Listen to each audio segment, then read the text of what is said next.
My name is Sanjay Agam. I study class 12A. My school name राज उद्योग आश्रम inter college. मैं अपनी team के साथ पर्यावरण प्रदूषण के बारे में कुछ बताना चाहती हूँ, जो अभी का हमारा टॉपिक है। हमारे साथ सलोनी प्रसाद, हिना खातून, सलोनी, सालिनी गौतम और महिमा सिंह। मेरा नाम संजय अगम। हमारा जो टॉपिक है पर्यावरण प्रदूषण, यह विकसित भारत, समृद्ध भारत और 2047 समृद्ध विकसित भारत के अंतर्गत ये टॉपिक है।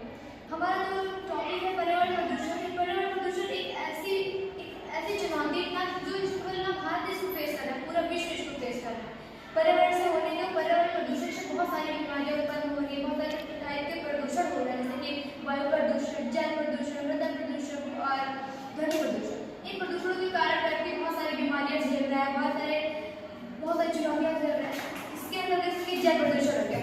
आज के ग्रामीण क्षेत्र में बहुत सारे लोग तालाबों में, झीलों में, नदियों में शव डाल देते हैं, गंदगी डालते हैं या फिर मूर्तियां विसर्जित कर देते हैं, तो डाल देते हैं। उससे क्या होता है, बहुत सारी बीमारियां होती हैं, लोग उनका पानी पीते हैं। यहाँ तक कि जो हमारे मवेशियाँ होते हैं, गाय भैंस जानवर होते हैं, वो उन्हीं का सेवन करते हैं, पीते हैं। और हम क्या करते हैं, उसके द्वारा जो मांस खाते हैं या फिर दूध पीते हैं, उससे हमारे शरीर के अंदर बहुत सारी बीमारियां चली जाती है, उससे बहुत सारे बीमार हो जाते हैं, बहुत सारे प्रॉब्लम फेस करते हैं।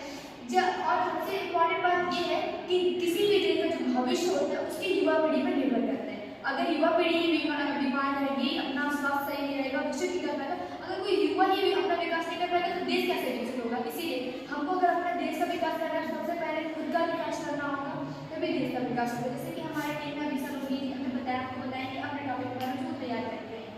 मेरा नाम सलोनी प्रसाद है, मैं कक्षा 12 की छात्रा हूँ।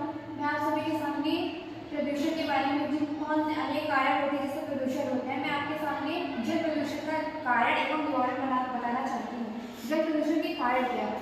जल प्रदूषण जैसे नदियाँ हो गया और भी सीवर वगैरह होते हैं, वहाँ पे लोग बिना सोचे समझे, जहाँ पे उनको उचित जगह पे कूड़ा करकट जो भी फेंकना चाहिए, वहाँ पे नदियों को दूषित करते हैं, वहाँ पे फेंक देते हैं। और कितने लोग वहाँ से पानी पीते हैं, जो ग्रामीण क्षेत्र के जो निवासी होते हैं, उनको पीने से अनेक बीमारियों को उत्पन्न होती है, ग्रस्त हो जाते हैं बीमारियों के कारण, अनेक बीमारियां होती हैं। इसीलिए हमें नदियाँ और भी तालाबों वगैरह में हमें कूड़ा कचरा नहीं फेंकना चाहिए, हमें कूड़ा कचरा एक उचित स्थान पर फेंकना चाहिए। मेरा नाम खुशी सिंह है, मैं कक्षा 12 की छात्र हूँ। जैसे कि अभी सिंधु ने बताया कि प्रदूषण के बारे में बताना है, तो मैं वायु प्रदूषण के बारे में बताऊँगी। वायु प्रदूषण के कारण और निवारण कारण ये है कि जैसे कि लोग जो पेड़ पौधे और सारी चीज़ों को काट रहे हैं, आजकल मतलब पेड़ पौधों की कटाई बहुत तेज है, ऑक्सीजन हमें नहीं मिल पाता है और ऑक्सीजन की हमें बहुत की ज़रूरत होती है। ऑक्सीजन नहीं मिल पाता है, लोगों को पेड़ पौधे काटने से रोकना है, इसीलिए हमें पेड़ पौधे काटने से रोकना है और पेड़ पौधे अधिक से अधिक लगाना चाहिए, क्योंकि लोगों को ऑक्सीजन मिलेगा तभी वो जी पाएंगे और पशु पक्षी भी जी पाएंगे। इसीलिए इसके लिए वायु प्रदूषण का जो है पेड़ पौधे लगाना बहुत ही जरूरी है। ध्वनि प्रदूषण जैसे आजकल मोटर वाहनों की संख्या में बढ़ोतरी हो रही है और उनकी आवाज़, हॉर्न की आवाज़ और बढ़ते दौर की आबादी के शोर से भी ध्वनि प्रदूषण बहुत तेजी से फैल रहा है। तो ध्वनि प्रदूषण को रोकने के लिए हमें जैसे ज़्यादा लाउड स्पीकर वाले जगहों पर नहीं रहना चाहिए और इससे रखने से सभी द्वारा ध्वनि प्रदूषण सुरक्षित रहेगा।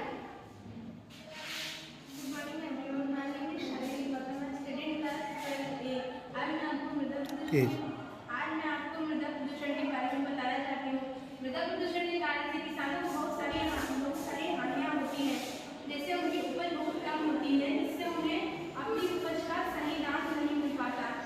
इसलिए मृदा प्रदूषण को रोकने के लिए हमें ज़्यादा से ज़्यादा खाद वगैरह का इस्तेमाल करना चाहिए, जिससे मृदा का प्रदूषण कम हो सके और किसानों को अधिक से अधिक लाभ हो सके, उनकी समस्याओं का समाधान हो सके।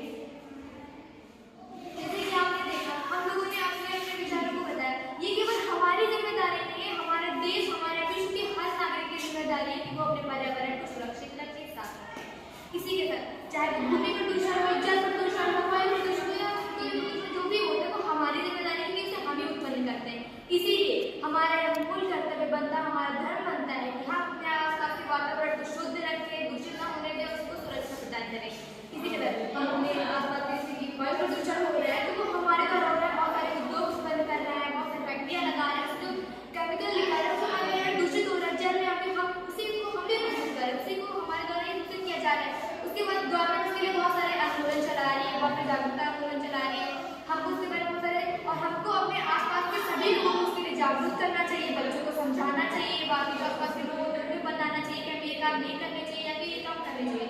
इसीलिए हमको ज़्यादा से ज़्यादा पेड़ पौधे लगाने चाहिए। और जो आजकल हम लोग ये यंत्र यूज करते हैं, जैसे कि फ्रिज हो गया, कूलर हो गया, एसी हो गया, हम अपने आराम जीवन के लिए, आरामदायक जीवन